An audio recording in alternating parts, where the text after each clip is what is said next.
Ang susunod na programa ay rated PG. Patnubay at gabay ng magulang ay kailangan sa mga batang manonood. May gusto sana ako itanong. Nung kinidnap ka ni Darian na, alam mo bang kumuha siya ng drama at pinanong niya yung tubig? Bakit daw? Alam ni Darian ma na isa akong Serena. Sabi niya na panaginipan niya at gusto niyang malaman kung totoo yon. Pero Andre, hindi ko pwedeng sabihin yun sa'yo. Natatakot ako dahil alam na ng taong yun ang sikreto ko. Huwag ka na matakot. Walang mangyayaring masama sa'yo. Pangako hindi na yun mauulit. Lahat ng nangyari ng panahon na yun, hindi na ulit mangyayari. Hindi ko na hahayaang masaktan ka. Ang first love daw, hindi nagkakatuluyan. Kaya yung tatak ng first love, hihintayin ko na lang matabunan. Hindi maganda kung ako ang first love mo kasi hindi rin tayo magkakatuluyan. Kung ganon, gusto mo makita ang katapusan ng panaginip mo. Sa tingin ko, desperado na ang taong yan. Kung gusto niya talagang sabihin sa akin ang kwento niya, aalihin ko ang katapusan ng panaginip na yan. Nandito na siya. Ngayon na.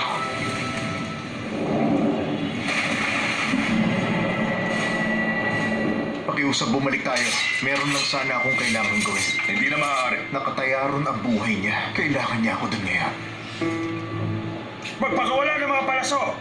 Kahit mamatay pa siya, ang mahalaga mahuli natin siya! Ang makakahuli sa kanya, bibigyan ng gantimpala! Kung hindi ko siya magagawang protektahan, wala nang dahilan para mabuhay ako.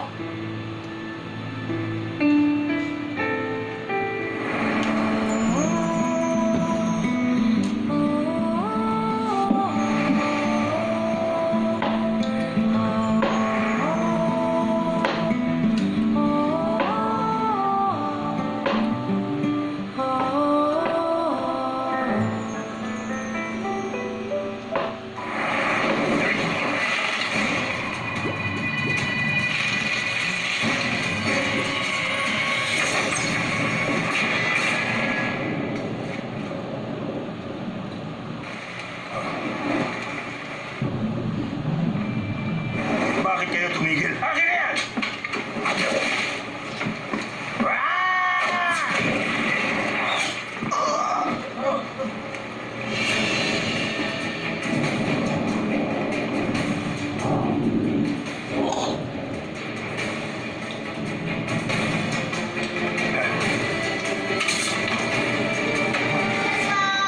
Nako, tignan mo nga naman kung sino.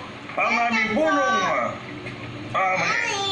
ang dating punong bayan ay pinapatapon na ngayon sa malayong lugar. Tumahimik ka! Mukhang hindi mo pa rin tanggap ang katotohanan. Pero hindi ako papayag na utusan ako ng isang kriminal.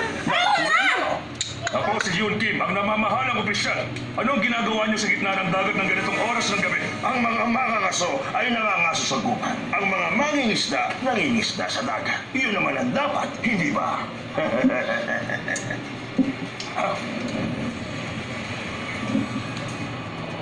Ano bang hinihintay ninyo? Dali! Magsigilos na kayo! Panahin siya! Opo!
생각이 나네요.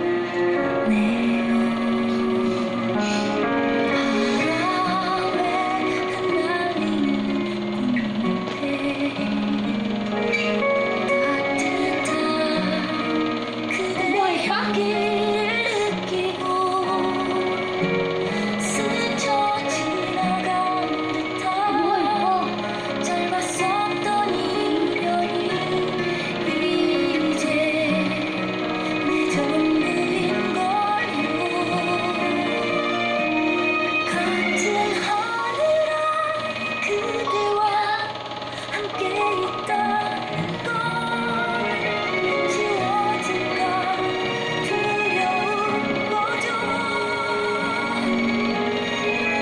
푸른 바다 수평선까지 걸을 수 있다면 나 그대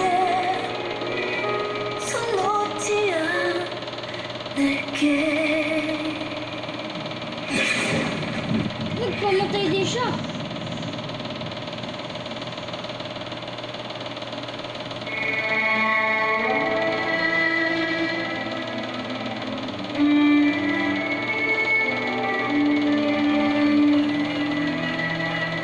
Sa tubig ako nakatira, ikaw naman sa lupa. Kapag namatay ba tayong dalawa, iisang langit lang ang pupuntahan natin? Naniniwala ako mapupunta tayo sa iisang langit lang. Hindi kasi lupa o tubig ang langit. Alam mo, Damryong, kung sakaling magkikita ulit tayo sa ibang lugar, sana ikaw pa rin at ako naman, ako pa rin. Para makilala pa rin kita.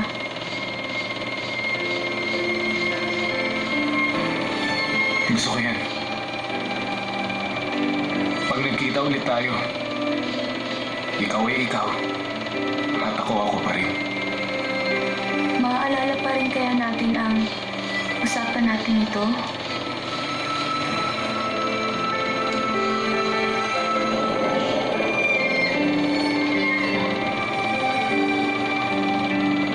Pinapangako ko. Kahit na ipanganak pa ulit tayo, ano man ang mangyari, hahanapin kita at poprotektahan. Ang usapan natin yan, hindi ko makakalimutan.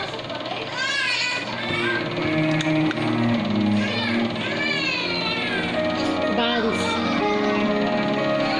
Talagang kayo.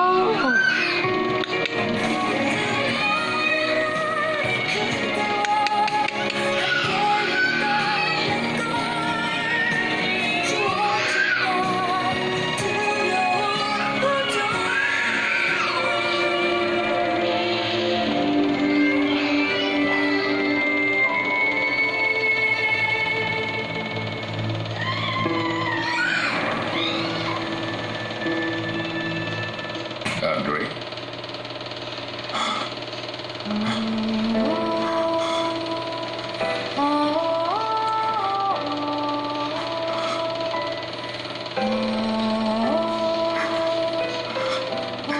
Hindi ko siya naprotektahan. Sorry. Dahil sa akin.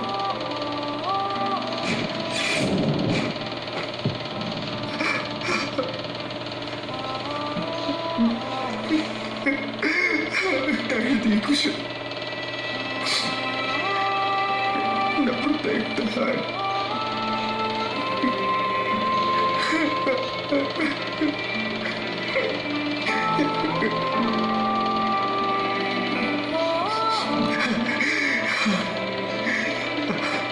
Pinapangako ko.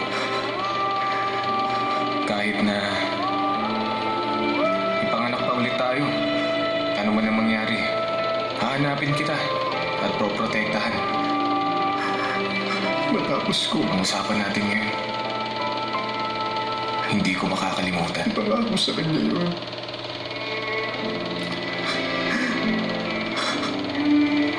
Nakalimutan ko na ang mundo.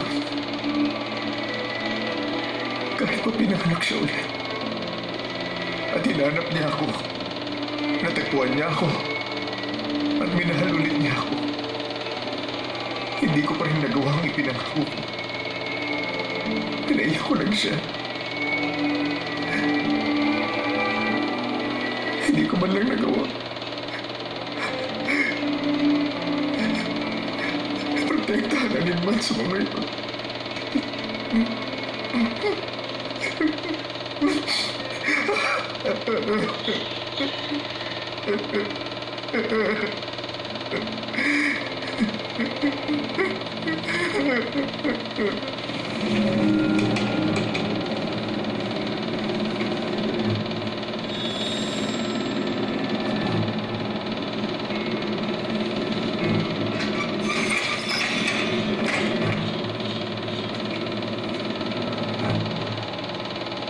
Yung lalaki, 27 years old.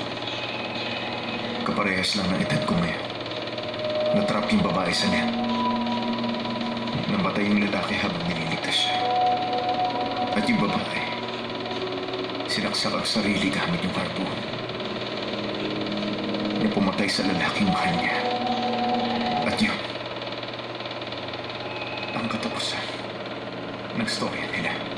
Isang malungkot na kapalaran. Bakit kami pinanganak ulit? At bakit kami ulit pinagtagpo? Para ipanganak ulit ang tao. Di kaya ibig sabihin may tadhana pag hindi natutupad. At posibleng yun ang naudlot yung pagmamahalan. O di kaya na may isang makasariling hangarin. Pero bakit naman maulit ang di magandang tadhana? Sa dalawang yun, alin bang mas masabang tadhana? Yung bang sa inyo ng tao gustong manakit sa inyo? O yung tadhana mo at ng babaeng minamahal mo? Kung hindi mo naman siya minahal, o kung siya ang hindi nagmahal sa'yo, wala namang masaklap na katapusan ng kwentong ito, hindi ba? Ang pagmamahalan niyo ang naging mitsa ng inyong kabatay. May mas masaklap pa bang kapalaran na hihigit pa ron? Sa palagay ni Bato, mauulit pa lahat ng nangyari dati. Kung ngayon pa lang initigil mo na ito at pababalikin mo na siya sa kanyang pinanggalingan, maaaring maiwasan ninyo ang ganong katapusan. Hindi po. Hindi sumpang mauulit ang lahat. Tingin ko isa tong pagkakataon. Pagkakataon para baguhin ang katapusan.